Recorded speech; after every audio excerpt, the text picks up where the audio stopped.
بسم اللہ الرحمن الرحیم۔ یوں تو میں نے اپنی پولیس کی طویل سروس کے دوران بے شمار مجرموں کو کیفر کردار تک پہنچایا اور بہت سے مجرموں کا ان کا انکاؤنٹر کر کے موت کے گھاٹ بھی اتارا۔ آج تک میرے دل میں کبھی بھی مجرموں کے لیے ہمدردی کا عنصر پیدا نہیں ہوا اور نہ ہوگا، اور آج تک نہ ہی کسی بھی مجرم کے سامنے میں خوف زدہ ہوا تھا۔ ہمیشہ ان کی آنکھوں میں آنکھیں ڈال کر ان کی سرکوبی کی۔ بچپن سے میرے والدین نے میری تربیت بہت ہی اچھی کی تھی، جس کی وجہ سے میں نماز اور روزے کا پابند ہو گیا۔ ہمیشہ نماز کا وقت پر ادا کرنا میری پہلی ترجیح رہی تھی۔ میرے نانا اپنے وقت کے بڑے عالم تھے۔ جب میں پیدا ہوا تو میرے نانا نے میری والدہ سے کہا تھا کہ اگر یہ نماز کی پابندی کرتا رہا اور اللہ کا خوف اس کے دل میں رہا تو دنیا کی کوئی طاقت اس کو شکست نہیں دے سکے گی۔ یہ ان دنوں کی بات ہے جب میری پہلی پوسٹنگ دھام نگر میں ہوئی تھی۔ شروع سے ہی مجھے پولیس میں بھرتی ہونے کا بہت شوق تھا۔ اس شوق کی وجہ صرف اتنی تھی کہ اسپائی فلموں میں ہیرو کو جب بھی پولیس والے کا رول ادا کرتے دیکھتا تو میرے دل میں بھی پولیس آفیسر بن جانے کا شوق پیدا ہوتا گیا، جو کہ وقت کے ساتھ ساتھ میرا جنون بن گیا۔ پھر وقت سے میں نے یہ سبق سیکھ لیا کہ کوئی بھی چیز مشکل نہیں ہوتی، بس انسان کے اندر اس مقصد کو حاصل کرنے کا حوصلہ ہونا ضروری ہے۔ اس کے بعد منزلیں از خود آسان ہو جاتی ہیں۔ مقابلے کا امتحان جب میں نے اچھے نمبروں سے پاس کیا تو سارے گھر والوں کی خوشی کا کوئی ٹھکانہ نہ رہا، کیونکہ اب پولیس کی نوکری کے لیے سارے راستے آسان ہو گئے تھے۔ تقرری نامہ میں عہدہ دیکھتے ہی میں نے فیصلہ کر لیا تھا کہ پولیس کی سروس کے تقاضوں کو پورا کرنے میں کبھی بھی بخل سے کام نہیں لوں گا۔ اس روز گھر والے بے حد مسرور تھے۔ دن بھر غریبوں میں مٹھائی تقسیم ہوتی رہی۔ پھر شام کو والد صاحب نے بلا کر مجھے بہت سی نصیحت کرتے ہوئے ایمانداری سے کام کرنے کی تلقین کی۔ میری والدہ کو میری پولیس ملازمت ایک آنکھ نہیں بھا رہی تھی۔ قدرے تنک کر مجھ سے مخاطب ہوئی تھی۔ ایک بات یاد رکھنا ظفر علی خان، تم خالص پٹھان کی اولاد ہو۔ پٹھان وہ ہوتا ہے جو گولی سینے پر کھاتا ہے، پیٹھ دکھا کر بھاگ نہیں جاتا، اور بھاگ جانا مردوں کا شیوا نہیں۔ ہمیشہ حالات کیسے بھی ہوں ہار مت ماننا۔ آپ فکر نہ کریں امی جان، میں نے مسکراتے ہوئے جواب دیا۔ جب تک میری پوسٹنگ کے آرڈر نہیں آ گئے تب تک میرے اور امی کے درمیان یہی بحث چلتی رہی۔ اس کے بعد میری پوسٹنگ ہوتے ہی میں نے روانگی پکڑ لی۔ جس روز میں دھام نگر روانہ ہو رہا تھا، امی نے تعویذ نما ایک لاکٹ میرے گلے میں ڈال دیا تھا۔ میرے دریافت کرنے پر میری والدہ نے کہا تھا کہ یہ اقصی قرآن مجید ہے اور ہر پریشانی میں اللہ کی مدد تمہارے ساتھ شامل حال ہوگی۔ دھام نگر میری توقعات کے برعکس نہایت ہی دلچسپ جگہ ثابت ہوئی تھی۔ یہاں زیادہ تر ہندو آبادی تھی، پرفضا اور شکار کے لیے نہایت ہی دلچسپ جگہ تھی۔ دھام نگر میں سفید برفانی ریچھ کا شکار بآسانی مل جاتا تھا، اور جبکہ نیل گائے، بارہ سنگا اور دوسرے جنگلی درندوں کا شکار بھی کھیلا جاتا تھا۔ دھام نگر چونکہ بڑی جگہ نہ تھی، اس لیے 3 دنوں میں اچھی طرح سے اس جگہ کا جائزہ لے لیا تھا۔ ان دنوں میرا قیام ایک اوسط درجے کے ہوٹل میں تھا، اور میں قیام کے لیے کسی مستقل جگہ کی تلاش میں تھا جہاں پر سکونت اختیار کر سکوں۔ ایک استقبالیہ پارٹی میں میرا تعارف شہر کے معززین سے کرایا گیا۔ میں لوگوں سے ہاتھ ملاتا ہوا آگے بڑھ رہا تھا کہ میری ملاقات رام داس سے ہوئی۔ رام داس دھام نگر کا ایک بڑا سرمایہ دار تھا، نہایت شریف اور ایماندار انسان تھا۔ رام داس نے مجھے اپنے ایک گھر میں رہنے کی آفر کر دی جو ان دنوں خالی تھا، لیکن میں نے اس کو کرائے کے لیے کہا، جو اس نے بڑی خوبصورتی سے منع کر دیا۔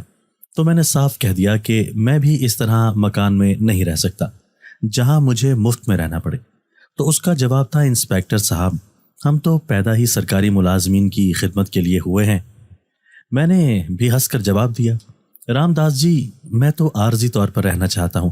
جب تک سرکار کی طرف سے کوئی گھر الاٹ نہیں ہو جاتا، اتنے قلیل عرصے کے لیے میں آپ کو تکلیف نہیں دینا چاہتا۔ کیوں آپ سیوک کو گناہ گار کرنا چاہتے ہیں؟ کرایہ تو ہم آپ سے نہیں لے سکتے۔ رام داس کے انداز میں لجاجت تھی۔ تو پھر ہم آپ کے گھر میں نہیں رہ سکتے، میں نے بھی مسکرا کر جواب دیا۔ میری بات پر رام داس چند لمحوں تک خاموش رہا اور پھر بولا، ایسا کرتے ہیں کہ آپ آدھا کرایہ دے دینا۔ یہ ٹھیک ہے، میں نے بھی حامی بھرتے ہوئے جواب دیا۔ اس کے بعد 2 دن کے اندر میں نے اپنا سامان اٹھا کر اس کے گھر میں شفٹ کر دیا۔ گھر کافی بڑا اور کشادہ تھا اور ہوادار بھی۔ رام داس کے مکان میں رہنے کی وجہ سے میری رام داس سے بڑی اچھی دوستی ہو گئی، جو کہ گزرتے ہوئے وقت کے ساتھ مضبوط ہوتی چلی گئی۔ رام داس کو آگے تعلیم حاصل کرنے کا بہت شوق تھا، مگر اپنے والد کے انتقال کے بعد اس نے ساری توجہ اپنے کاروبار پر مرکوز کر دی تھی، جس کی وجہ سے وہ مزید تعلیم حاصل نہیں کر پایا تھا۔ رام داس کے ساتھ میری کافی اچھی دوستی ہو چکی تھی اور میں نے چارج بھی لے لیا تھا۔ 2 ماہ کے اندر ہی میں نے اس علاقے کو اچھی طرح سے سمجھ بھی لیا تھا اور بڑے بڑے افسران سے صاحب سلامت پیدا کر لی تھی۔ رام داس کو پارٹیاں دینے کا بہت شوق تھا۔ شہر کے شرفاء میں رام داس پارٹیاں دیتا ہی رہتا تھا۔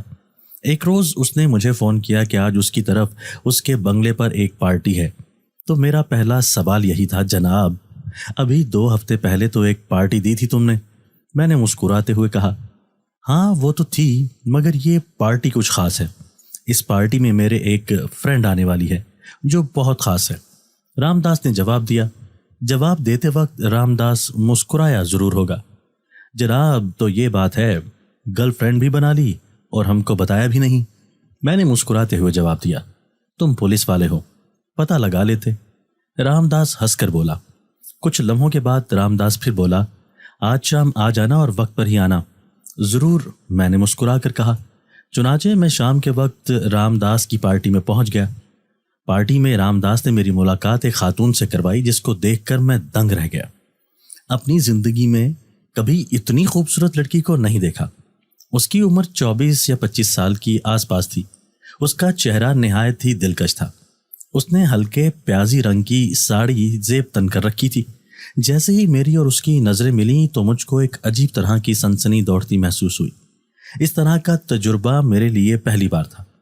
جس طرح کوئی مرد پہلی بار کسی عورت سے نظریں ملانے کے بعد جس احساس سے دوچار ہوتا ہے، اس طرح کا نرم و لطیف احساس مجھ سے کوسوں دور تھا، بلکہ مجھے اپنے جسم میں ایک سرد لہر سی دوڑتی ہوئی محسوس ہوئی تھی۔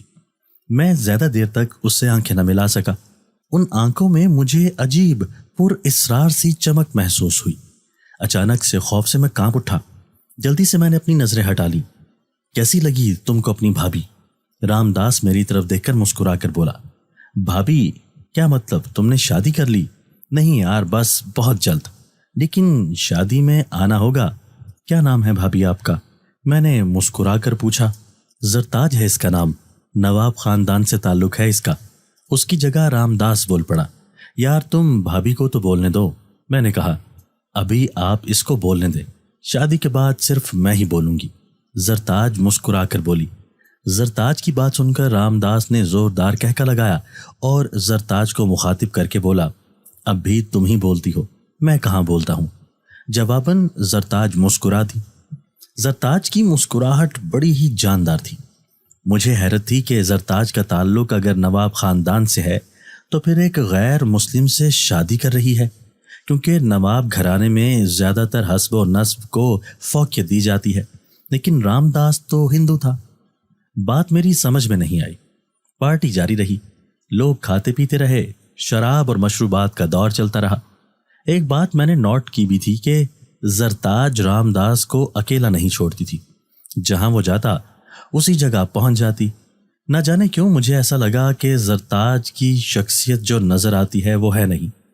پارٹی ختم ہو گئی اور میں گھر آ گیا۔ مجھے ڈیوٹی کرتے ہوئے 6 ماہ سے زیادہ کا عرصہ گزر چکا تھا۔ اس دوران دھام نگر میں امن و امان کی صورتحال بہتر رہی۔ اس دوران کوئی بھی کیس نہ آیا جو کہ مشکل ہو، بس چوری چکاری کی واردات ہوتی رہتی تھی جو کہ میں بآسانی حل کر لیا کرتا تھا۔ لیکن ایک کیس ایسا آیا جس کا تعلق میرے دوست رام داس اور زرتاج سے تھا، جس نے میری اپنی نجی زندگی کو بھی متاثر کیا تھا۔ ہوا یوں کہ گھر سے امی کا فون کالز کا تانتا بند چکا تھا۔ امی مجھ سے کچھ دن آنے کا مطالبہ کر رہی تھی۔ ظاہر ہے میں ان کی اکلوتی اولاد تھا۔ والد صاحب بھی مجھ سے بے حد محبت کرتے تھے۔ بات دراصل یہ تھی کہ انہوں نے میرے لیے ایک لڑکی دیکھ رکھی تھی جو کہ کسی نواب گھرانے سے تعلق رکھتی تھی۔ امی چاہتی تھی کہ میں لڑکی دیکھ لوں تاکہ بات پکی کی جا سکے۔ میں نے ان سے یہی کہا تھا کہ آپ کی جو مرضی ہو کر لے، مجھے آپ کا فیصلہ ہر صورت میں منظور ہے۔ میں نے تو لڑکی دیکھنے کی بھی ضرورت محسوس نہیں کی تھی، امی کے اوپر ہی ان معاملات کو چھوڑ دیا تھا کہ جو بھی ہوگا امی خود ہی کریں گی۔ میں نے امی سے 15 روز کے بعد آنے کا کہا تھا، چنانچہ میں نے فوراً ہی چھٹی کی درخواست جمع کرا دی، جو کہ فوراً ہی منظور بھی ہو گئی۔ کہا جاتا ہے انسان کے نصیب میں جو ہوتا ہے وہ اس کو جلد یا بدیر مل کر رہتا ہے۔ ہر اچھائی، برائی یا حادثات کا نصیب سے بڑا گہرا تعلق ہے۔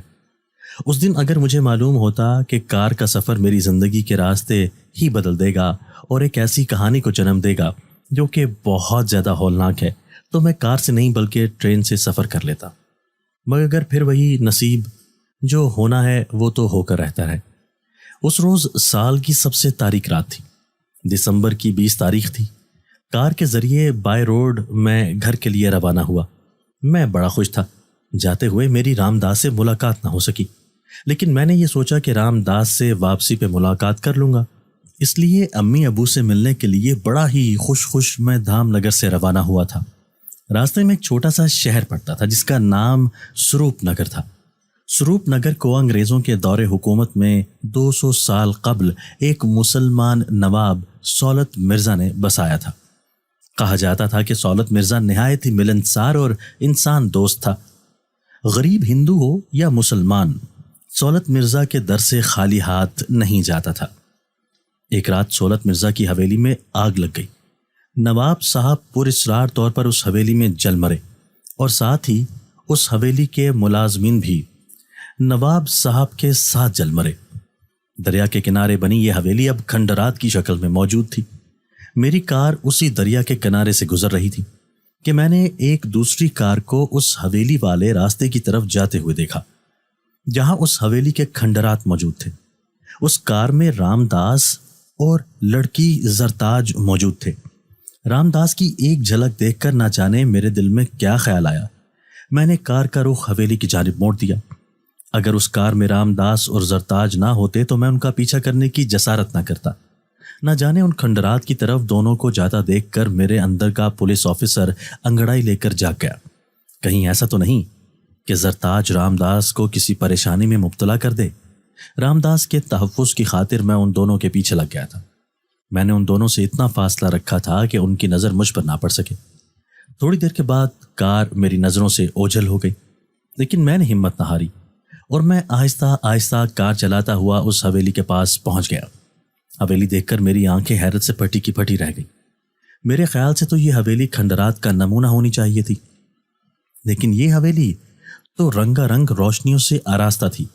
سامنے والا پھاٹک کھلا تھا جس میں ملازمین کی ایک فوج ہاتھوں میں بڑے بڑے تھال لیے آمنے سامنے کھڑی تھی۔ حیرت انگیز بات یہ تھی کہ ملازمین نے جس طرح کا لباس زیب تن کر رکھا تھا وہ لباس نہایت ہی پرانا اور قدیم فیشن کا معلوم ہوتا تھا۔ یوں لگتا تھا کہ مغلیہ سلطنت میں موجود ہوں۔ میں نے اپنی کار ایک برگد کے پرانے پیڑ کی آڑ میں کھڑی کی اور چھپ کر سارا تماشا دیکھنے لگا۔ ایک بوڑھے ملازم نے رام داس کی کار کا دروازہ کھولا اور رام داس کار سے باہر نکل آیا۔ اس کے ساتھ زرتاج بھی تھی جس نے دلہنوں والا لباس زیب تن کیا ہوا تھا، جبکہ رام داس اپنے مذہب کے روایتی لباس میں تھا، یعنی دھوتی کرتا۔ رام داس کے چہرے کے تاثرات میرے لیے حیران کن تھے۔ رام داس کے چہرے پر تنویمی قسم کے تاثرات تھے۔ نہ تو وہ کسی طرح کی حیرت کا مظاہرہ کر رہا تھا، نہ ہی کسی طرح کی خوشی کا، بس سیر زدگی کے انداز میں آگے بڑھ رہا تھا۔ یوں لگ رہا تھا جیسے کہ اس کے جسم پر کسی اور کا تصرف ہو۔ دونوں چلتے ہوئے حویلی میں داخل ہو گئے۔ حویلی میں داخل ہوتے ہی سارے ملازمین بھی ایک ایک کر کے حویلی کے اندر چلے گئے۔ پھاٹک کو بند کر دیا گیا۔ نہ جانے کیوں میرا دل گواہی دے رہا تھا کہ رام داس خطرے میں ہے۔ میں نے سوچا اگر میں اس وقت چلا گیا تو رام داس کی جان خطرے میں آ جائے گی۔ چنانچہ میں دبے قدموں نکلا اور پھاٹک کی طرف چلنے لگا۔ میں نہایت ہی رازداری سے بغیر آواز پیدا کیے چل رہا تھا۔ پھاٹک کوئی 7 فٹ کا اونچا تھا جس کو میں بآسانی پھلانگ سکتا تھا۔ میں کھڑا ہی تھا کہ ایک تیز چیخ کی آواز میرے کانوں میں ٹکرائی۔ چیخ مردانہ تھی۔ چیخ میں درد کرب کا تاثر تھا، جیسے کوئی شدید اذیت میں ہو۔ یہ چیخ ضرور رام داس کی تھی۔ میں فوراً پھاٹک پھلانگ کر اندر داخل ہو گیا اور جیسے ہی میں اندر داخل ہوا راہداری بالکل خالی نظر آ رہی تھی۔ میں آہستہ چلتا ہوا آگے بڑھنے لگا۔ اچانک مجھے راہداری کے پاس ایک زینہ اوپر کی طرف جاتا ہوا نظر آیا۔ میں زینہ سے اوپر چڑھ گیا۔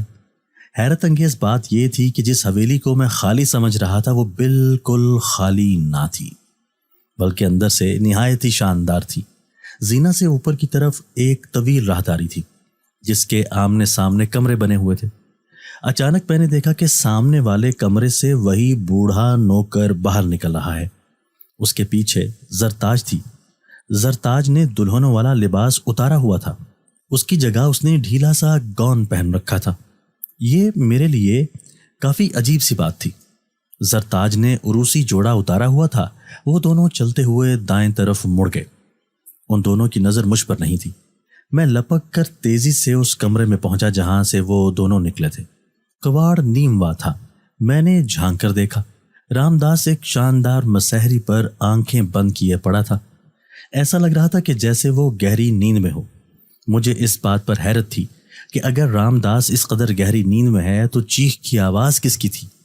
میں اس بات پر بھی شدید حیرت میں تھا کہ زرتاج رام داس کو چھوڑ کر کیوں چلی گئی ہے، جبکہ آج اس کی شادی کی پہلی رات تھی۔ یہ رات تو ارمانوں کی رات تھی جو کہ دونوں کے لیے بے حد اہم تھی۔ سمجھ نہیں آ رہا تھا کہ کیا کروں، کچھ تو گڑبڑ تھی۔ چنانچہ میں نے رام داس کو اسی حالت میں چھوڑ کر کمرے سے باہر نکل آیا اور اس کمرے کی طرف چل پڑا جہاں زرتاج اور وہ نوکر گئے تھے۔ میں نے کمرے کے اندر جھانکا تو یہ دیکھ کر حیران رہ گیا، کمرے کے وسط میں قدیم وضع کا ایک بہت بڑا پتھر کا آتش دان رکھا ہوا تھا۔ اس کے سامنے تقریباً 1.5 فٹ اونچی اور 5 فٹ لمبی پتھر کی لمبی بینچ پڑی ہے۔ اس پر 3 پیالے رکھے ہیں۔ بوڑھا نوکر ایک طرف کھڑا تھا جبکہ زرتاج نے الماری سے ایک شیشے کی بڑی ہی خوبصورت سراہی نکالی جس میں ایک چمکدار سا زرد رنگ کا مشروب بھرا ہوا تھا۔ زرتاج نے اس سراہی کو بینچ پر رکھ دیا۔ اتنی دور سے میں یہ دیکھنے سے قاصر تھا کہ ان پیالوں میں وہی مشروب ہے یا نہیں۔ معاملہ پر اسرار معلوم ہو رہا تھا۔ ساری چیزیں میری سمجھ سے باہر تھیں۔ کچھ تو یہاں بہت ہی غلط ہو رہا تھا۔ بوڑھا ملازم مسکراتا ہوا زرتاج کی جانب آگے بڑھا۔ زرتاج بھی اس کو مسکراتی ہوئی نظروں سے دیکھ رہی تھی۔ دوسرے پل ہی میری آنکھیں حیرت سے پھیل گئیں۔ میں نے جو دیکھا وہ میرے لیے ناقابل یقین تھا۔ بوڑھا ملازم مسکراتا ہوا آگے بڑھا اور آتش دان کی دوسری جانب اس بینچ کے بالکل بالمقابل جا کر رک گیا۔ اس نے دونوں ہاتھ دعائیا انداز میں بلند کیے۔ پھر میں نے اس کے ہونٹوں کو ہلتے دیکھا جیسے وہ منہ ہی منہ میں کچھ پڑھ رہا ہو۔ ابھی میں اس کی حیرت انگیز حرکات کا مطلب اخذ کرنے کی کوشش کر رہا تھا کہ آتش دان کے شعلے بھڑک اٹھے۔ یہ شعلے اتنے بلند تھے، ان شعلوں نے کچھ ہی دیر کے لیے اس بوڑھے ملازم کو اپنی چادر میں چھپا لیا۔ پھر آہستہ آہستہ اس کی اونچائی کم ہوتی گئی، پھر وہ چند انچ سے کم رہ گئے۔ میں اس کو دیکھنے میں اتنا محو تھا کہ دوسری طرف کھڑے ملازم پر غور نہیں کر سکا۔ جب شعلے بالکل ہی کم ہو گئے تو میری آنکھیں پھٹی کی پھٹی رہ گئیں۔ اس بوڑھے کی جگہ ایک نہایت ہی خوبصورت نوجوان کھڑا تھا جس نے نہایت ہی شاہانہ لباس زیب تن کر رکھا تھا۔ میں نے اپنی آنکھیں ملی، کہیں ان آنکھوں نے دھوکہ تو نہیں کھایا، کہیں وہ نوجوان کہیں اور سے تو نہیں آیا، شاید وہ بوڑھا ملازم کسی اور طرف تو نہیں چلا گیا۔ مگر ایسا کچھ نہیں تھا۔ نوجوان کی آنکھیں بند تھیں، اس کے ہاتھ میں اوپر اٹھے ہوئے تھے، اس کے گلے میں ایک سیاہ رنگ کی موتیوں کی چمکدار مالا جھول رہی تھی۔ اس نے آہستہ آہستہ آنکھیں کھولی اور زرتاج کی طرف دیکھا۔ میں نے دیکھا کہ اس نوجوان کی آنکھوں میں نرمی کی جگہ کرختگی تھی۔ زرتاج کسی سحر زدہ معمول کی طرح اس نوجوان کی آنکھوں میں ٹکٹکی باندھے گھور رہی تھی۔ اچانک میں نے زرتاج کو سجدے میں گرتے دیکھا۔ زرتاج کو یوں سر بسجود دیکھ کر میں کام کر رہ گیا، کیونکہ سجدہ اور ابدیت صرف ایک ہی ذات کے لیے ہے جو کہ واحد اور یکتا ہے، اس کا کوئی ثانی نہیں۔ چند لمحوں تک وہ سجدے میں پڑی رہی، پھر اٹھ کر اس نوجوان کو دیوانوں کی طرح چومنے لگی اور یوں سمٹی جا رہی تھی جیسے اس میں سما جانا چاہتی ہو۔ اچانک اس نوجوان نے زرتاج کو دھکا دیا۔ دھکا لگتے ہی زرتاج دور جا گری۔ بے وقوف مت بنو، زرتاج میرا قرب بغیر قربانی کے حاصل نہیں ہو سکتا۔